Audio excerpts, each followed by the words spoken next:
بالله من الشيطان الرجيم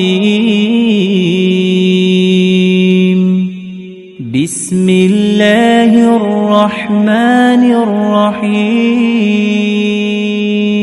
அஸ்ஸலாமு அலைக்கும் வரஹ்மத்துல்லாஹி வபரகாத்துஹு. அல்லாஹுடைய மாபெரும் அருளால்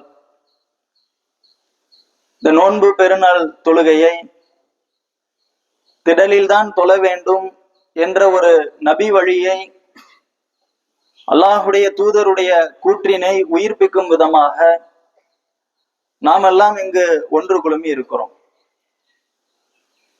இந்த நபி வழியை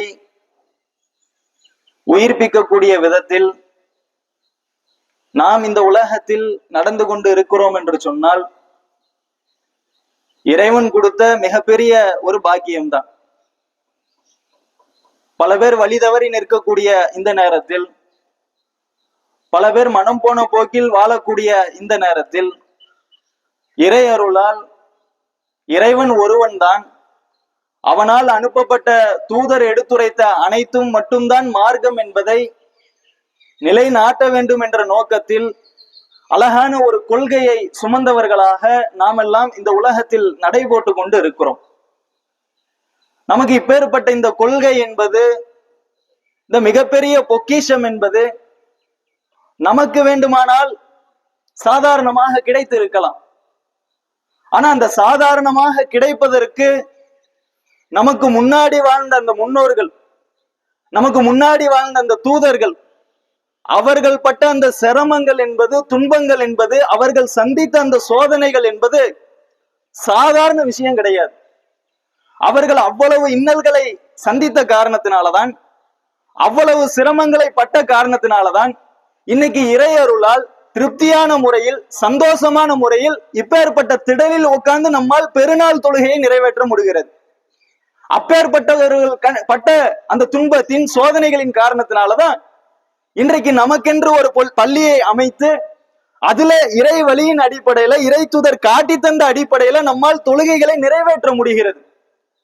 அப்பேற்பட்டவர்கள் பட்ட துன்பத்தின் காரணத்தினாலதான், அவர்கள் சந்தித்த சோதனைகளின் காரணத்தினாலதான் ரமலான் மாசத்துல அழகான முறையில நம்மால் நோன்பு நோக்க முடிந்தது. இப்படி நாம் இஸ்லாத்தை ஃபாலோ பண்ணுவதற்கு, இந்த இஸ்லாத்திலேயே உறுதியாக இருந்து மரணித்து சொர்க்கம் செல்வதற்கு நமக்கு முன்னாடி வாழ்ந்த முன்னோர்களுடைய பங்கு என்பது கொஞ்ச நெஞ்சம் கிடையாது. அதுல ஒரு சம்பவத்தை நம்ம எடுத்துக்கிடலாம்.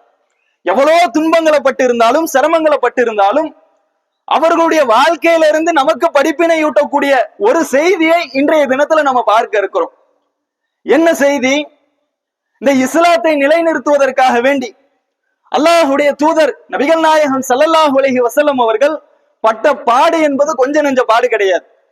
இஸ்லாத்தை பரவலா மக்கள் மத்தியில சொல்லணுங்கிறதுக்காக வேண்டி அவ்வளவு சிரமங்களை அனுபவித்தார்கள். ஊரை விட்டு விரட்டப்பட்டார்கள். விரட்டப்பட்ட இடத்தில் மிகப்பெரிய ஒரு சாம்ராஜ்யத்தை உருவாக்கி மக்களை இஸ்லாத்தின்பால் அழைத்து கொண்டு இருந்தார்கள். எப்பேற்பட்ட அழைப்பு! அல்லாஹுடைய தூதர் ஒரு நபி தோழரை நியமிக்கிறார். நியமிச்சு என்ன செய்யறாங்கன்னா, ஒரு கடிதத்தை எழுதுறாங்க. ஹாரிஸ் பின் உமைர் என்று சொல்லப்படக்கூடிய ஒரு நபி தோழர். அவர்கிட்ட அல்லாஹுடைய தூதர் தன்னுடைய கடிதங்களை எழுதி அந்த தூதர் இடத்துல கொடுக்கிறார். கொடுத்து, ஹாரிஸே, இத போய் அண்டை நாடுகள் இடத்துல கொடுங்க, கொடுத்து அவர்களையும் இஸ்லாத்தின்பால் அழைப்பு கொடுங்க அப்படின்னு சொல்லி அல்லாஹுடைய தூதர் என்ன செய்யறாங்கன்னா, ஹாரிஸ் பின் உமைர் இடத்துல கடிதத்தை எழுதி கொடுக்கிறார். கொடுத்ததற்கு பிற்பாடு அவர் ஒவ்வொரு நாடா பயணம் பண்ணி போறார். போகக்கூடிய நேரத்துல உஸ்ரா என்ற ஒரு நாட்டுடைய மன்னனுக்கு அல்லாஹுடைய தூதர் கொடுத்த கடிதத்தை கொடுப்பதற்காக வேண்டி அந்த நாட்டை நோக்கி அந்த ஹாரிஸ் பின் உமைர் ரலியல்லாஹு அன்ஹு போறாங்க. அப்படி போகக்கூடிய நேரத்துல பல்தா என்ற ஒரு பகுதி, அந்த பகுதியில உள்ள ஒரு அதிபர் என்ன செய்யறான், அவரை கைது பண்றான். கைது பண்ணி, நீ என்ன செய்தி கொண்டு வந்திருக்கிற அப்படின்னு சொல்லி கேட்கும் பொழுது அவரு சொல்றாரு, இறை தூதர் நபிகள் நாயகம் ஸல்லல்லாஹு அலைஹி வஸல்லம் அவர்களிடத்துல இருந்து ஒரு கடிதத்தை நான் கொண்டு வந்திருக்கிறேன். அவர் இஸ்லாத்தின்பால் மக்களை அழைப்பு கொடுத்திருக்கிறார், மன்னர்களுக்கு அழைப்பு கொடுத்திருக்கிறார் அப்படின்னு சொல்லி அவர் தான் வந்ததற்குண்டான நியாயமான காரணத்தை அந்த அதிபரிடத்துல தெரிவிக்கிறார். அவன் என்ன பண்றான், அந்த ஹாரிஸ் பின் உமைரை புடிச்சு அடிச்சு கொலை செய்து விடுகிறான். ஜனநாயகத்தை பொறுத்தவரையும் இப்பவுமே உள்ள பண்பாடு என்னன்னா, இப்ப இந்தியாவுல அமெரிக்கா தூதரகம் என்று இருக்கும். ஒவ்வொரு மாநிலத்திலையும் ஒவ்வொரு நாடுகளுடைய தூதரகம் என்பது இருக்கும். அந்த தூதரகத்துக்கு என்று ஒரு அதிகாரியை நியமித்திருப்பார்கள். அந்த அதிகாரியை மிகவும் கண்ணியத்தோடு நடத்த வேண்டும். ஒருவேளை அந்த நாட்டுக்கும் நம்ம நாட்டுக்கும் போர் ஏற்பட்டாலும் கூட அந்த நாட்டினுடைய தூதர் நம்முடைய நாட்டில இருந்தா அவர் மீது எந்த விதமான தாக்குதலையும் தொடுக்க கூடாது. அவருக்கு உண்டான உரிய மரியாதையை கொடுக்கணும், கண்ணியத்தை கொடுக்கணும், அவரை அதிகமான முறையில உபசரிக்கணும். இதுதான் ஜனநாயக நாட்டினுடைய பண்பாடு. ஆரம்ப காலத்துல இருந்து இதுதான் பண்பாடு. இவன் என்ன பண்றான், ஹாரிஸ் பின் உமைர் தூதரா போன ஒரு நபரை அடிச்சு கொலை செஞ்சிடறான். செஞ்சதற்கு பிற்பாடு அல்லாஹுடைய தூதருக்கு இந்த செய்தி போகுது. போன ரசூலுல்லாஹ்னால கோபம் தாங்க முடியல. ஏன்னா அவன் செஞ்சது என்பது மிகப்பெரிய ஒரு பாரதூரமான ஒரு குற்றம், ஒரு பாவமான செயல்.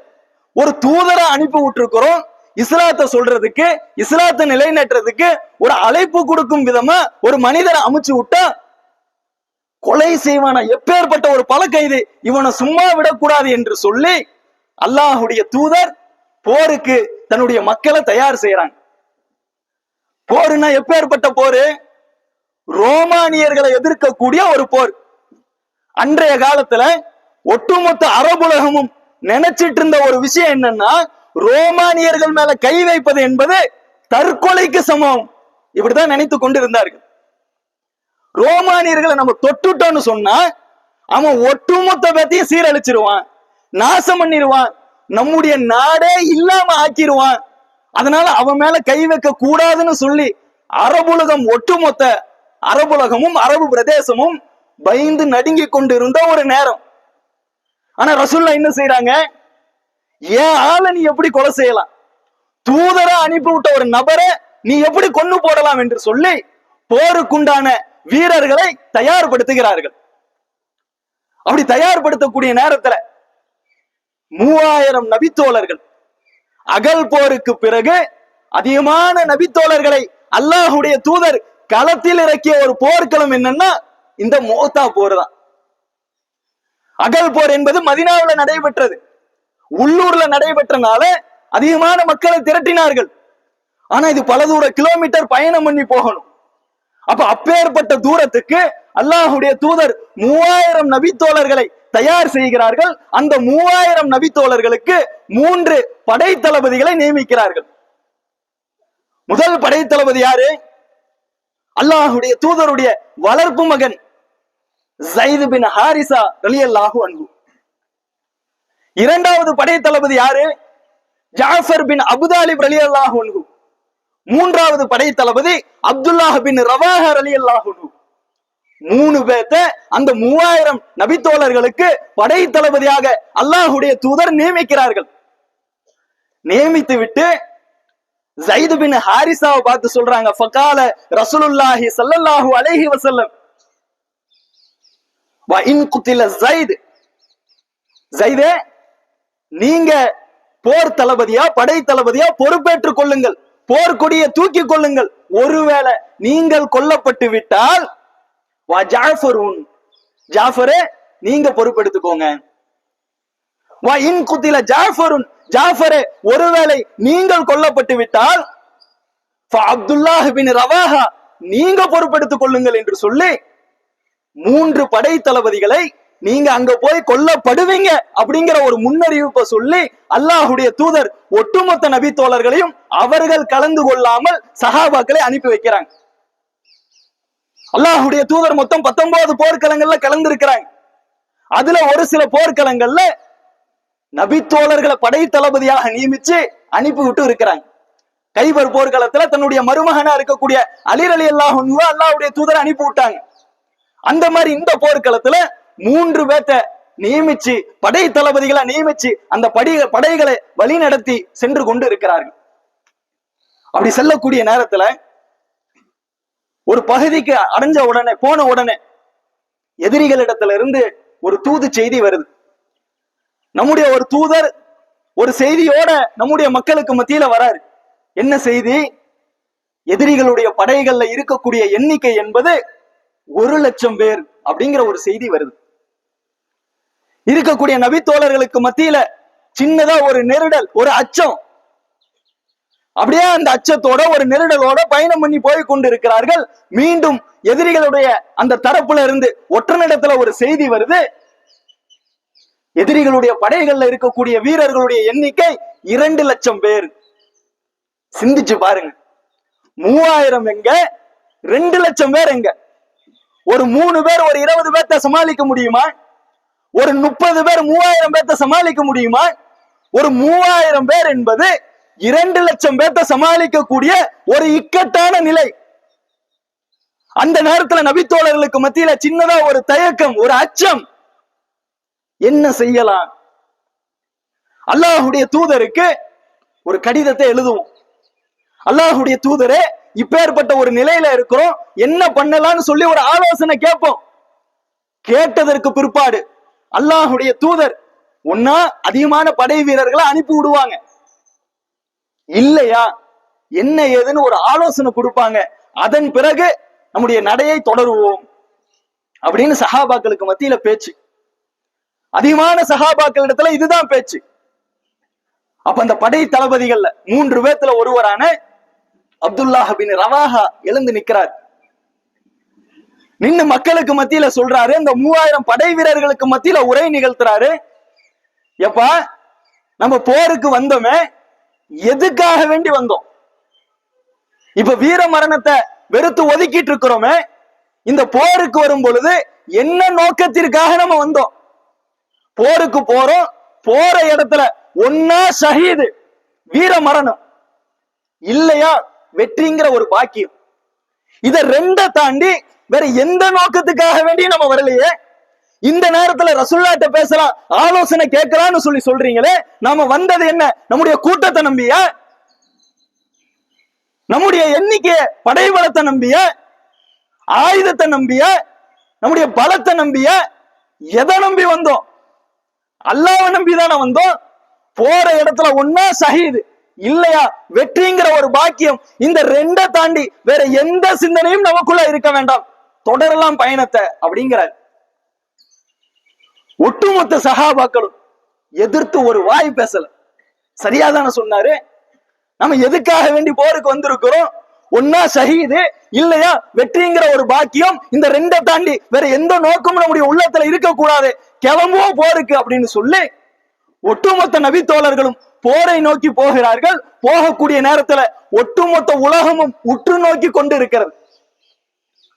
இந்த முகம்மது அங்க குத்தி இங்க குத்தி கடைசீட்ல ரோமானியர்களை கொத்த போறாரு. எப்படியும் சின்ன பின்னமாகிதான் அவர்கள் எல்லாம் திரும்புவார்கள் என்று ஒட்டுமொத்த உலகமும் பார்த்து கொண்டு இருக்கிறார்கள். பார்க்கக்கூடிய நேரத்துல மூத்தா என்ற பகுதியை அடைந்தவுடன் எதிரிகளுடைய எதிர்த்தரப்பு 2,00,000 பேர், இந்த பக்கம் நம்முடைய தரப்பு 3000 பேர். அப்படியே மனக்கண்ணுல ஓட்டி பாருங்க, சிந்திச்சு பாருங்க. 2,00,000 பேர் என்பது எவ்வளவு பெரிய படை, 3000 பேர் என்பது எவ்வளவு படை. எதிரிகளுக்கு மத்தியில சிரிப்பு. நம்ம வேகமா ஒரு ஊதுனால எல்லாம் பறந்து போயிருவாங்க. ஒட்டுமொத்தமா சாஞ்சாலே எல்லாம் சட்னி ஆயிருவாங்க. இப்பேற்பட்ட ஒரு கொசுப்படையோட வந்திருக்கிறார்களே, இவர்களை அழகான அற்புதமான முறையில வீழ்த்தி விடலாம் என்ற ஒரு எண்ணத்தோட 2,00,000 நபர்களும் இருக்கிறார்கள். போர் ஆரம்பமாகுது. எதிரிகளுடைய ஒட்டுமொத்தத்துடைய கண்ணும் யாரு மேல இருக்குது? ஸைத் பின் ஹாரிஸா மேல இருக்குது. ஏன்னா படை தளபதி அவர்தான் முதல்ல போர்க்கொடியை தூக்கி வச்சிருக்கிறார். மின்னல் வேகத்துல போர் செய்யறாரு, எதிரிகளை வெட்டி வீழ்த்துறாரு. ஒரு கட்டத்துல எதிரிகளால ஸைத் பின் ஹாரிஸா கொல்லப்படுறாரு. அல்லாஹ்வுடைய தூதர் மதீனாவுல இருக்கிறாங்க. அல்லாஹ் ரப்புல் ஆலமீன் அவருக்கு அப்படியே லைவா காட்டுறான். அங்க என்ன நடக்குது என்பதை அல்லாஹ்வுடைய தூதர் பார்த்து கொண்டே தன்னுடைய மதீனா வாசிகளுக்கு சொல்லிக் கொண்டு இருக்கிறார்கள். இதோ ஸைத் பின் ஹாரிஸா கொல்லப்பட்டு விட்டார். அடுத்ததாக ஜாஃபர் கொடியை தூக்குறாரு, மக்களுக்கு மத்தியில போர் செய்யறாரு. போர் செய்யக்கூடிய நேரத்துல எதிரிகளுடைய பார்வை ஜாஃபர் மீது விழுது. ஜாஃபர் ரலியல்லாஹு அன்ஹுடைய வலது கை வெட்டப்படுது. இடது கையில கொடிய புடிச்சிட்டு போர் செய்யறாரு. இடது கை வெட்டப்படுது. ஒரு கட்டத்துல சின்ன பின்னமாக்கி ஜாஃபர் பின் அபூதாலிப் ரலியல்லாஹு அன்ஹு கொலை செய்யறாங்க. அப்படி செய்யக்கூடிய நேரத்துல சுற்றி இருந்த நபித்தோழர்கள் எல்லாம் சொல்லக்கூடிய ஒரு விஷயம், ஜாஃபருடைய உடம்புல 90க்கும் மேற்பட்ட காயங்கள்.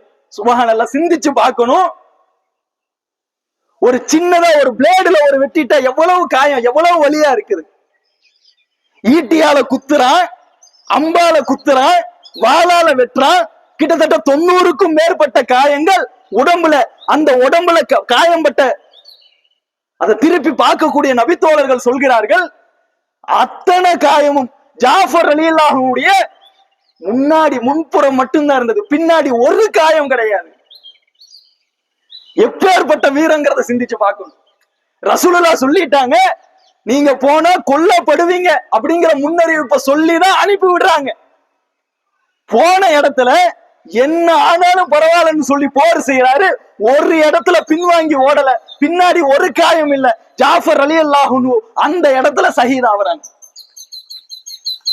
பின்னாடி அப்துல்லாஹ் பின் ரவாஹா கொடியை தூக்குறாரு, போர் செய்யறாரு, கடுமையான முறையில எதிரிகளை தாக்குறாரு.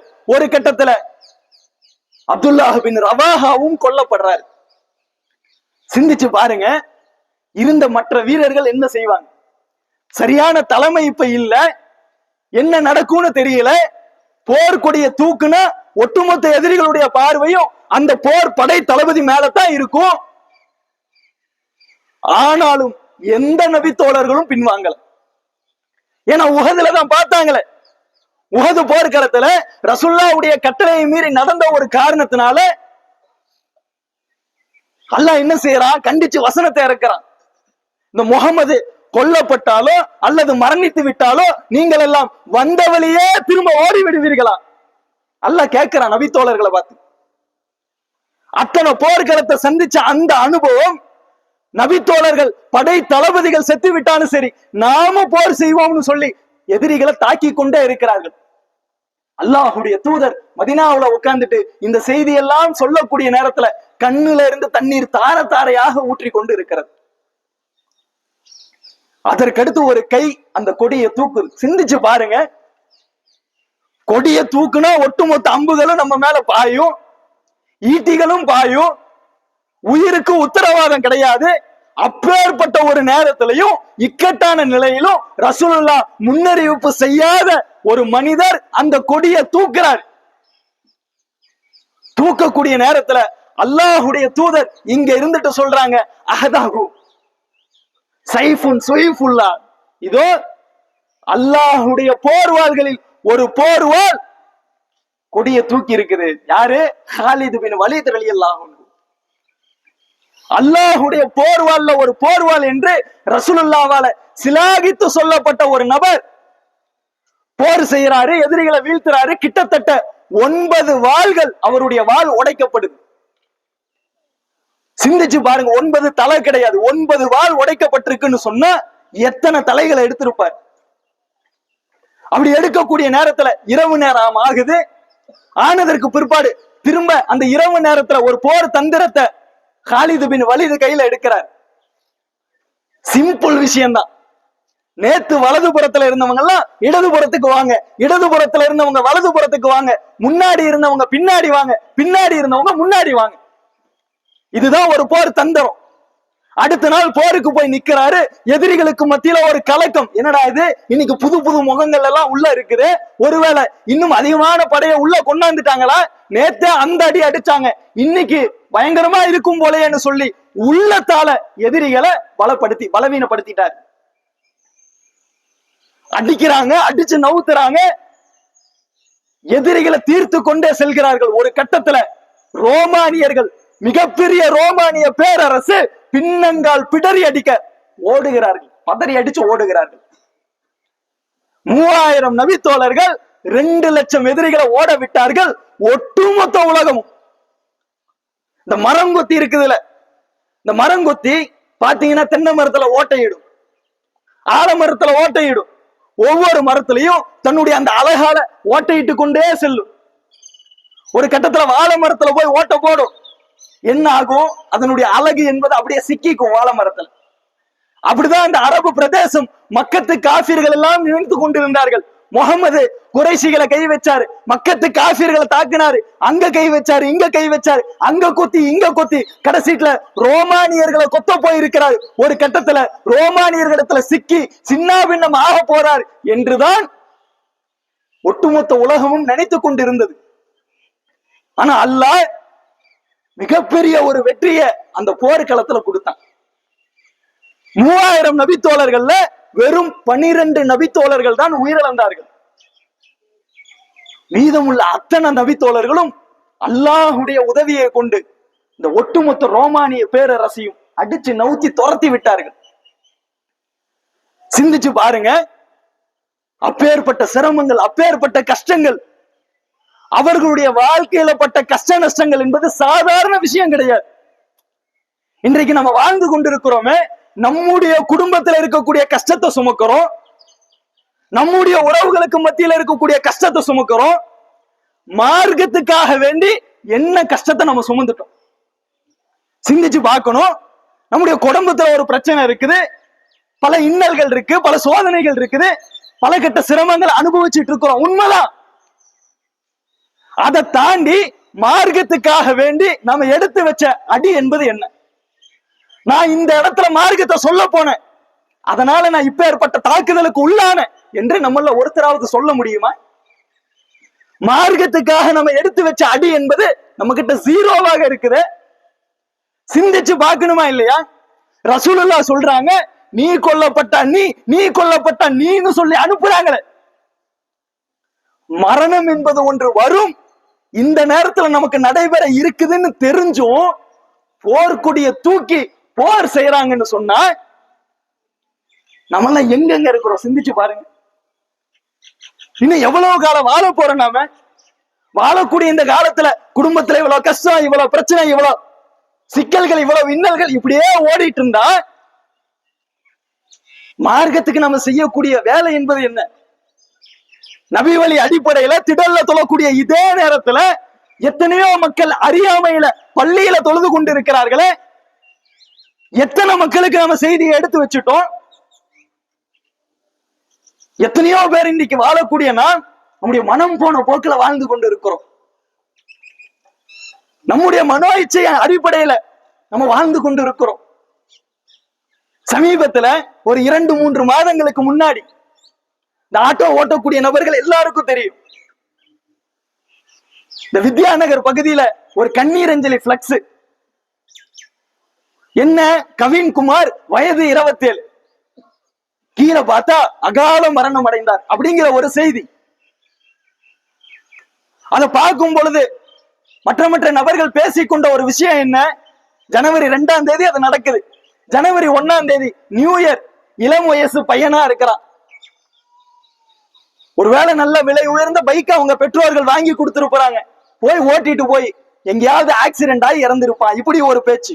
இன்னொரு பேச்சு என்ன? நியூ இயர் வேற. இன்னைக்கு பெண்களே மது அருந்தக்கூடிய ஒரு கேவலமான காலகட்டத்துல வாழ்ந்து கொண்டு இருக்கிறோம். இந்த நேரத்துல அவன் எங்கேயாவது தண்ணி அடிச்சு சேரக்கூடாத சேர்க்கையோட சேர்ந்து ஒரு விபத்து ஏற்பட்டு இறந்திருப்பான் அப்படின்னு ஒரு சில பேச்சு.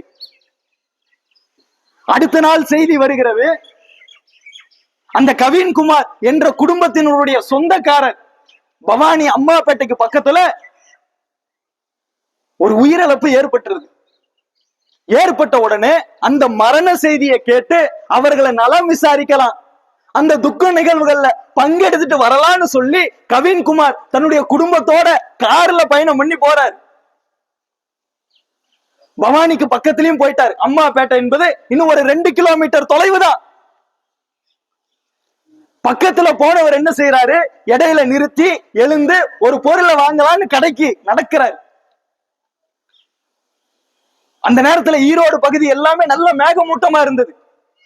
ஆனா பவானி சைடு நல்ல மழையா இருந்தது. மழை பெஞ்சு கொஞ்சம் ஓஞ்சி மேகமூட்டத்தோட அந்த கருமையான மேகத்தோட இருக்கக்கூடிய சூழல்ல அந்த கவின்குமார் என்ற இளைஞன் 27 வயசு பையன் ஒரு பொருளை வாங்கலான்னு காரு கதவை திறந்து இறங்கி நடந்து போறான். போகக்கூடிய நேரத்துல திடீர்னு ஒரு மின்னல் அடிச்சு அந்த இடத்துல மூர்ச்சையாகி மௌத்தாவ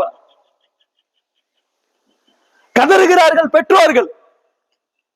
ஆம்புலன்ஸ் வர வைக்கிறாங்க, எப்படியாவது என் மகனை காப்பாத்துங்க என்று சொல்லி ஆம்புலன்ஸ்ல அழைச்சிட்டு போறாங்க. போனா மருத்துவர்கள் சொல்றாங்க, இல்லம்மா பையன் இறந்துட்டான், அவன் இறந்து ரொம்ப நேரம் ஆகுது. சிந்திச்சு பாருங்க, அல்லாஹ் ரப்புல் ஆலமீன் திருமறை குர்ஆன்ல சொல்றான், குல் நபியே நீங்கள் சொல்லுங்கள், இன்ன மௌத்தல்லதி தஃபிர்ரூன மின்ஹு, எந்த மரணத்தை விட்டும் நீங்கள் வெறுந்தோடி கொண்டிருக்கிறீர்களோ ஃப இன்னஹு முலாகிக்கும், அந்த மரணம் உங்களை சந்தித்தே தீரும். அது எந்த வகையில வேணாலும் வரலாம். மின்னல் அடிச்சு வரலாம், தண்ணிக்குள்ள விழுந்து சாகலாம், ஆக்சிடென்ட் ஆகி சாகலாம், எந்த விதத்துல வேண்டுமானாலும் நம்முடைய மவுத் என்பது நம்மை வந்து அடைய இருக்கிறது. அந்த மவுத்துக்கு முன்னாடி நம்முடைய வாழ்க்கையில பல முன்னோர்கள் கஷ்டப்பட்டு துன்பப்பட்டு பல இன்னல்களுக்கு ஆளாகி ஒரு மார்க்கத்தை ஒரு இஸ்லாத்தை நமக்கு கொடுத்திருக்கிறாங்களே, அந்த மார்க்கத்துக்காக வேண்டி நம்ம என்னங்க அடி எடுத்து வச்சிருக்கிறோம்? அந்த மார்க்கத்துக்கு அடி எடுத்து வைக்கின்ற காரணத்தினால் நம்முடைய மறுமை வாழ்க்கை என்பது சிறந்ததாக இருக்கும். அந்த மார்க்கத்திற்காக வேண்டி கஷ்டப்படக்கூடிய காரணத்தினால் நமக்கு சொர்க்க வாழ்வு கிடைக்கும். அப்ப இப்பேற்பட்ட ஒரு பாக்கியம் நாம் மௌத்தானதற்கு பிறகு நமக்கு இருக்கு என்று அல்லாஹ் ரப்புல் ஆலமீன் சொல்லி காட்டியதற்கு பின்பும் கூட இந்த உலகத்தை நோக்கி நாம ஓடிக்கொண்டிருக்கிறோமே, சற்று சிந்தித்து பார்க்க வேண்டும். நாளை மறுமை நாள்ல இறைவன் ஏட்டை கொடுக்கக்கூடிய நேரத்துல இடதுபுறத்துல கொடுத்துட்டானா முடிஞ்சு போச்சு. திருமறை குர்ஆன்ல சொல்றாவா, அம்மா மன் ஊதிய கிதாபஹு பிஷ்ஷிமாலிஹி, அவனது ஏட்டை இறைவன் இடது கையில் கொடுக்கக்கூடிய நேரத்தில் அந்த இடது கையில் வாங்கியவன் புலம்புவான், ஃபயகூலு யா லைத்தனி லம் ஊத கிதாபியா, இந்த ஏடு எனக்கு கொடுக்கப்படாமல் இருந்திருக்க கூடாதா? வலம் அதிரிமா ஹிசாபியா, யா லைத்தஹா கானத்தில் காலியா மா அக்னா அன்னி மாலியா, என் சொந்த பந்த எதுவும் என்ன காப்பாத்தலையே, வாழும்போது குடும்ப கஷ்டம், கடன் பிரச்சனை, வட்டியில இருக்கிறேன்னு சொல்லி அதன் பின்னாடியே ஓடி ஓடி ஓடி என் 50 வயசு 60 வயசு காலத்தை கழிச்சிட்டனே, நான் சேர்த்து வச்ச சொத்து பத்து எதுவும் என்ன காப்பாத்தலையே, நான் செத்தனே, என்னை கொண்டு போய் 4 பேர் அடக்கம் பண்ணாங்களே, அடக்கம் பண்ணதோட அந்த மண்ணோட மண்ணா என்னுடைய கதை முடிந்திருக்க கூடாதா என்று இடது கையில் வாங்கியவன் புலம்பிக் கொண்டிருப்பான். அல்லாஹ் சொல்லுவான், குதூஹு ஃபகுல்லூஹு சும்மல் ஜஹீம சல்லூஹு சும்ம ஃபீ சில்சிலத்தின் 70 ذراعا ஃபஸ்லுகுஹு, அவனை பிடியுங்கள், அவனுக்கு விலங்கு மாட்டுங்கள், 70 முழம் கொண்ட சங்கிலியால் பின்னி பிணைத்து நரகத்துல முகம் குப்புற தள்ளுங்கள். அப்ப சிந்திச்சு பார்க்கணும். இளைஞர்களா இருக்கிறவங்க, பெற்றோர்களா இருக்கிறவங்க, இன்னைக்கு நமக்கு நல்ல முறையில ஒரு துணி எடுக்கிறது முடியுது, நல்லா சாப்பிட முடியுது. இதே இந்த நேரத்துல பாலஸ்தீன மக்களை கொஞ்சம் நினைச்சு பாருங்க. போர் நிறுத்தம் ஒப்பந்தம் ஆயிருச்சுன்னு சொல்லிட்டு நோன்பு வச்சிருக்கக்கூடிய நேரத்துல வான்வெளியில இருந்து குண்டு மலையை போட்டு ஒட்டுமொத்த நாட்டையும் சின்ன பின்னமாக்கி கொண்டிருக்கிறான. தன்னுடைய தகப்பனுடைய அந்த ஜனாசாவை பார்த்துட்டு ஒரு பெண் குழந்தை கதறி அழுகுது. எப்படி அழுகுது? தன்னுடைய தகப்பனுடைய ஜனாசாவை பிடிச்சிட்டு, வாப்பாவே அப்பாவே என்னை விட்டுட்டு போயிட்டீங்களே, நாளைக்கு என்னை யாரு தொழுகைக்கு கூட்டிட்டு போவ பள்ளிவாசலுக்கு? அல்லாஹ் பாதுகாக்கணும். நாம இப்ப மரணிச்சுட்டா நம்மள எத்தனை குழந்தைகள், நம்முடைய குழந்தைகள் இந்த வார்த்தையை சொல்லும். அப்பேற்பட்ட தகப்பன்களா நம்ம வாழ்ந்து கொண்டு இருக்கிறோமா? அப்பேற்பட்ட ஒரு பெற்றோர்களாகத்தான் இன்றைக்கு நாம வாழ்ந்து கொண்டு இருக்கிறோமா? அந்த குழந்தை கதறி அழுவுது, அப்பா நீங்க போயிட்டீங்களே, போயிட்டீங்கன்னு சொன்னா என்னை யாரு பள்ளிவாசலுக்கு தொழுகைக்காக வேண்டி கூட்டிட்டு போவ? இப்ப வந்த இமாமுடைய கூற்று, தொழுகைக்கு யாரும் வர்றது கிடையாது. வக்து நேரத்துல ஜமாத்து டைம்ல வந்து 1 மாசம் இருந்தவருடைய கூற்று என்ன? வக்து நேரத்துல எந்த நபரையும் பார்க்க முடியறது இல்லையே, ரொம்ப வேதனையா இருக்குது என்று சொல்லி இமாம் புலம்பக்கூடிய ஒரு கட்டத்துலதான், ஒரு இக்கட்டுலதான், ஒரு சூழல்ல தான் இன்னைக்கு நாம வாழ்ந்து கொண்டு இருக்கிறோம். ரமலான் மாசத்திலே இந்த நிலைன்னா பின்னாடி மாசத்துல சிந்திச்சு பாருங்க. முடிஞ்சிச்சு, சவால் ஒண்ணு ஆரம்பிச்சிருச்சா பல பேர் ஸ்டேட்டஸ பார்த்து சிரிக்கக்கூடிய ஒரு நிலை. அவ்வளவுதான், சைத்தான் உள்ள நுழைகிறான். சைத்தானுக்கு பல மியூசிக்க போட்டு பல என்ட்ரி கொடுக்கிற மாதிரி உள்ள வைக்கிறான். அந்த ஸ்டேட்டஸ பார்த்து சிரிக்கக்கூடியவர்களா நாம இருக்கிறோம். காரணம் அப்படிதான் நம்ம வாழ்ந்து கொண்டு இருக்கோம். அப்ப யோசிச்சு பாருங்க, அப்பேற்பட்ட ஒரு மகன்களா ஒரு மகள்களா அப்படிப்பட்ட ஒரு இக்கட்டான நிலையில கூட பாலஸ்தீன மக்கள் நேத்து தொழுகிறாங்க. அவ்வளவு இடிபாடுகள்ல அல்லாஹ் பார்த்துட்டு தான் இருக்கிறான். அப்பேற்பட்ட யூதர்களுக்கு விடக்கூடிய ஒரு எச்சரிக்கை என்ன? நிலை குத்தி நிற்கும் நாளுக்காகவே அவர்களை நாம் தாமதப்படுத்தி வச்சிருக்கிறோம் என்று சொல்லி அல்லாஹ் ரப்புல் ஆலமீன் திருமறை குர்ஆன்ல எச்சரிக்கிறான். ஒரு 7 வருஷத்துக்கு முன்னாடி நினைச்சு பாருங்க, ஒவ்வொரு நேர தொழுகையிலும் குனூத்துன் நாசிலா எல்லாம் ஓதுனோமே, ஞாபகப்படுத்தி பாருங்க. யா அல்லாஹ், இந்த அப்பாவி ரோஹிங்கியா முஸ்லிம்களை துன்புறுத்தி அக்கிரமத்தை நிலைநாட்டி ஊரை விட்டு நாட்டை விட்டு விரட்டி கொண்டு இருக்கிறானே, அப்பேற்பட்ட அந்த மியான்மர் நாட்டு அயோக்கியர்களை நீ பார்த்துக்கோ யா அல்லாஹ். குனூத்துன் நாசிலா ஓதுனோமே 7 வருஷத்துக்கு முன்னாடி, ஞாபகம் இருக்கா? அதனுடைய நிலை என்னங்கிறத அல்லாஹ் இப்ப 2 நாளா காட்டிட்டு இருக்கான். பாக்குறோம், மியான்மர்ல நிலநடுக்கம் ஏற்பட்டு இப்ப வரைக்கும் 10,000க்கும் மேற்பட்ட உயிரிழப்பு. கொன்று குவிச்சா 2013ல. அகதிகள் என்று சொல்லி முஸ்லிம்களை பெண்கள் என்றும் பாராமல் குழந்தைகள் என்றும் பாராமல் கொன்னு குவித்து கொண்டிருந்தான். அல்லாஹ் ரப்புல் ஆலமீன் இப்ப ஒரு ஆட்டத்தை அந்த நாட்டுக்கு காட்டி கொண்டிருக்கிறான். அதே எச்சரிக்கை தான் இந்த யூதர்களுக்கும். பாலஸ்தீன மக்களுடைய பிரார்த்தனை என்பது சாதாரண பிரார்த்தனையா இல்லை. கையேந்துகிறார்கள், அழுகிறார்கள். அவர்களுக்காக வேண்டி நம்மால் அந்த நாட்டுல போயிட்டு போர் செய்ய முடியாது. அவர்களுக்கு நாம் செய்யக்கூடிய ஒரே ஒரு உதவி என்பது நம்முடைய தொழுகையில நாம் செய்யக்கூடிய ஒரு பிரார்த்தனை. சின்ன சின்ன குழந்தைகள் அவ்வளவு அழுகிறார்கள், அவ்வளவு சிரமப்படுறாங்க, அவ்வளவு கஷ்டப்படுறாங்க. அப்பேற்பட்ட மக்களுக்காக வேண்டி நாம் அல்லாஹ்விடத்துல அதிகமாக பிரார்த்தனை செய்ய வேண்டும். நம்முடைய பாவங்களுக்கும் பாவ மன்னிப்பு தேட வேண்டும். அழியக்கூடிய இந்த உலகத்துல நம்முடைய வாழ்க்கை என்பது நிரந்தரமற்றது. நாம் வாழக்கூடிய 40, 50, 60, ஏன் 35, 25 இளைஞர்களுக்கு சொல்லக்கூடிய செய்தி, பிரமத மக்களை பார்த்து, கல்லூரிகள்ல இருக்கக்கூடிய வாழ்க்கையை பார்த்து நம்முடைய வாழ்க்கையை நாம் அப்படி என்ஜாய் பண்ணுவோம், அப்படி ஒரு நல்லதொரு வாழ்க்கையை வாழுவோம்.